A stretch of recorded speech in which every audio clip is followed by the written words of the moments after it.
தி pass. அத்தியாயம் 142. அந்த இளைஞன் வேகமாக மார்க்கெட் ரோட்டில் காரை செலுத்தினான். டார்லிங், இன்னும் வேகமா போங்க டார்லிங், அந்த நாயை நம்ம பிடிச்சே ஆகணும் டார்லிங். மாசராட்டி கார் இன்னும் வேகமாக பறக்க தொடங்கியது. தெருவில் இருந்த அனைவரும் வாயை பிளந்து பார்த்து கொண்டிருந்தனர். அவர்கள் சிறிதும் கவனமாக இல்லை என்றாலும் அவரது உயிர் அடுத்த நொடியே அவர்களை விட்டு பிரியவும் வாய்ப்புள்ளது. நீ கவலைப்படாத டார்லிங், எப்படியும் அவங்கள நான் பிடிச்சிருவேன். அவங்களுக்கு இன்னைக்கு நம்ம யாருன்னு காட்டிருவோம். நீ கூலாயிரு டார்லிங் என்று அந்த இளைஞன் கூலாக சொன்னான். ஐஷுவிடம் எவ்வளவு சொல்லியும் கேட்காமல் அவள் வண்டியை மிக வேகமாக செலுத்தியவாறே இருந்தாள். அப்போது அவள் அந்த மஞ்சள் நிற மசராட்டி தன்னை பின்தொடர்வதை கவனித்தாள். அதனால் வேகத்தை சிறிதும் குறைக்கவில்லை, மாறாக முழு வேகத்துடன் பறந்தாள். முன்னிருக்கையில் இருந்த சூர்யா வெறுமனே கண்களை மூடிக்கொண்டு தூங்க தயாரானான். அவன் இதற்கு மேலும் ஐஷுவுடன் வாதாட விரும்பவில்லை. ஏனென்றால் ஐஷு ஒரு பைத்தியக்கார பெண். மேலும் அவளுடன் வாதாடுவதற்கு எந்த காரணமும் இல்லை. 10 நிமிடங்களுக்கு பிறகு ஐஷு தனது காரை ஒரு மால் முன் நிறுத்தினாள். அவள் காரிலிருந்து உடனடியாக இறங்கவில்லை. ஆனால் மசராட்டி நபர் அங்கு வருவதற்காக காத்திருந்தாள். சூர்யா சொல்வதற்கு ஒன்றுமில்லை என்பது போல தலையை ஆட்டினான். அவர்களுக்கு பின்னால் இருந்த மசராட்டியின் உரிமையாளர் வெளிப்படையாக ஒரு சாதாரண மனிதர் அல்ல என்பதை சூர்யா யூகித்தான். ஆனால் ஐஷு அதை சிறிதும் அலட்டிக் கொள்ளவில்லை.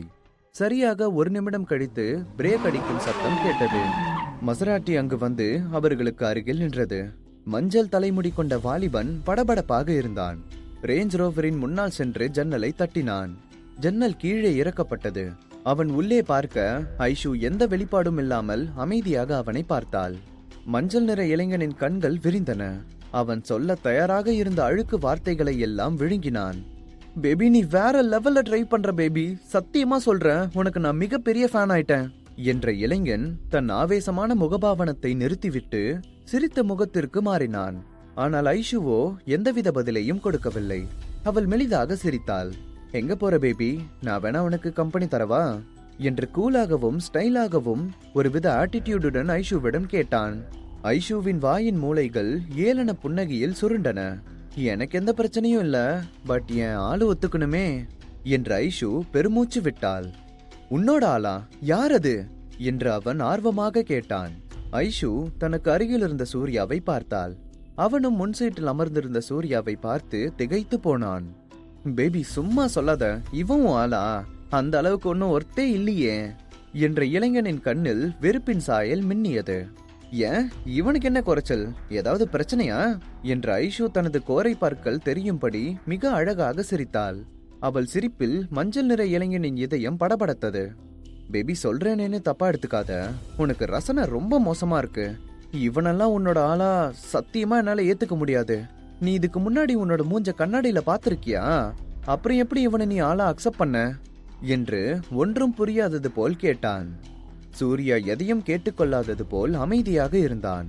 கதவை திறந்து மெதுவாக சூர்யாவை பார்த்த இளைஞன் பின் கட்டளையிடும் தோணியில், தம்பி, கொஞ்சம் இந்த காரை விட்டு இறங்கு என்று ஆழ்ந்த குரலில் கத்தினான்.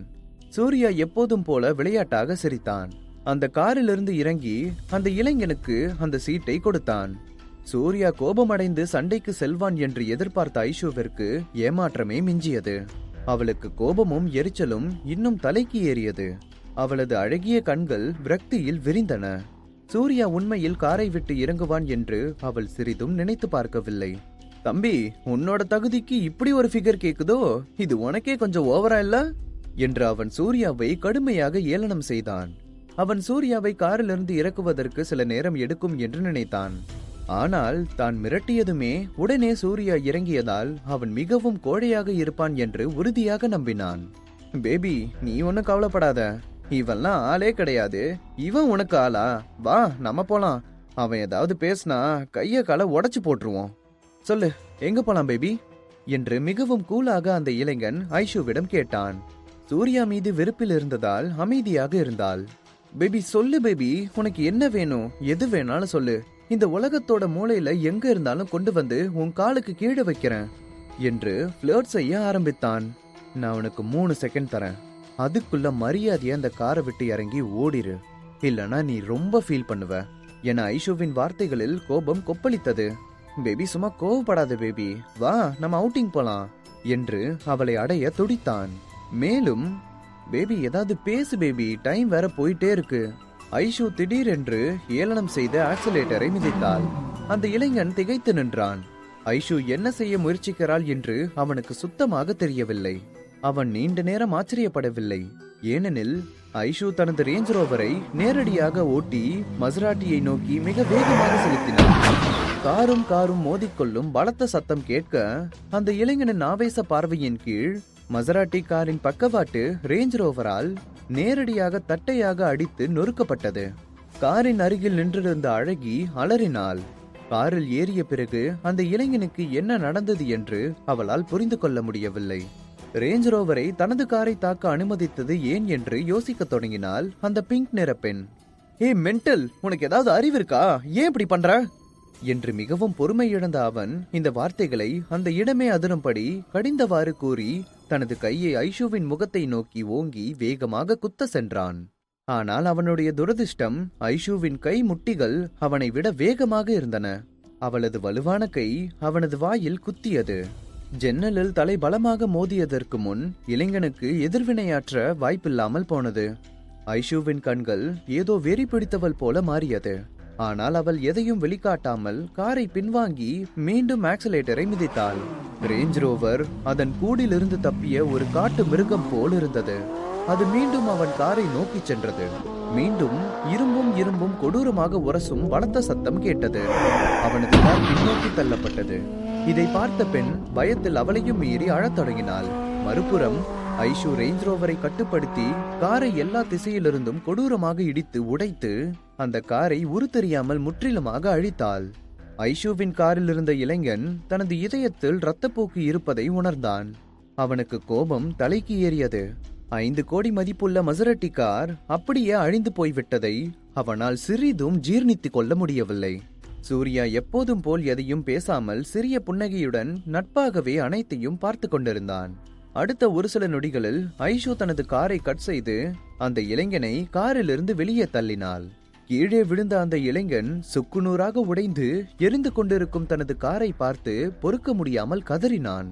ஏய் பொன்னானி, உனக்கு எவ்வளவு தைரியம் இருந்தா என் ஏரியாவிலே வந்து என்னோட காரை உடைச்சிருப்ப? உனக்கு நான் யாருன்னு காட்டுறேன். இங்கிருந்து நீ உயிரோட போறதில்ல என்று தன்னையும் மீறி கொடூரமாக கத்திய அந்த இளைஞன் உடனடியாக தனது பாக்கெட்டில் இருந்த மொபைலை எடுத்து சில எண்களுக்கு போன் செய்து கோபமாக கத்திக் கொண்டிருந்தான். ஆனால் ஐஷுவோ அவனை சிறிதும் மதிக்காமல் அலட்சியப்படுத்தினாள். அது அவனுக்கு எரிச்சலின் உச்சக்கட்டத்தை கொடுத்தது. அவன் அவளை கொன்றே ஆக வேண்டும் என முடிவு செய்தான்.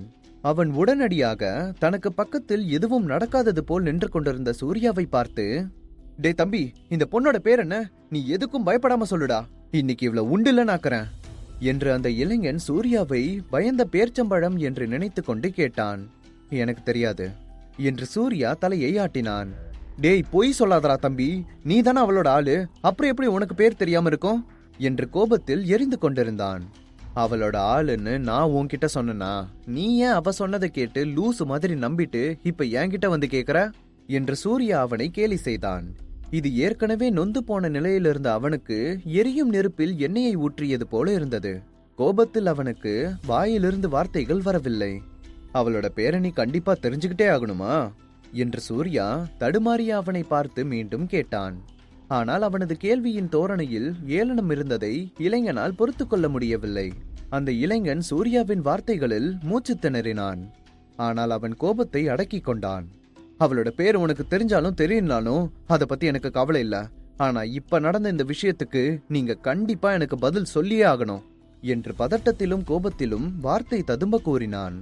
என்ன சொல்ற என ஒன்றும் புரியாதது போல கேட்டான் சூர்யா. இந்த மசரட்டி கார் வெளிநாட்டுல இருந்து இறக்குமதி செஞ்சது. இதோட அசல் விலை 5 கோடி. இதை ஆர்டர் பண்றதுக்காக கிட்டத்தட்ட நான் 1 கோடி எக்ஸ்ட்ரா செலவு பண்ணிருக்கேன். இத வாங்கி 6 மாசம் கூட முழுசா ஆகல. ஆனா இந்த பொண்ணு அதுக்குள்ள எல்லாத்தையும் ஒண்ணு இல்லாம அழிச்சிடுச்சு. இவளை நான் ஏதாவது பண்ணியே ஆகணும் என்று ஆத்திரத்தில் துடித்தான் மஞ்சள் நிற இளைஞன். இப்போ உனக்கு என்ன பணம் வேணுமா என்று சூர்யா இயல்பாக கேட்டான். ஆமா, எனக்கு பணம் வேணும். 6 கோடிக்கு 1 பைசா கூட குறையக்கூடாது என்று அந்த இளைஞன் பல்லை கடித்தவாறு கோபமாக கூறினான். ஐயோ, உன்னை பார்த்தா பாவமா இருக்கே, கொடுக்கலான்னு தோணுது, பட் என் கையில காசு இல்லையே என்று சூர்யா தனது கைகளை விரித்து இல்லை என்பது போல் செய்கை செய்தான். தம்பி, என்ன பார்த்தா உனக்கு என்ன இளக்காரமா தெரியுதா?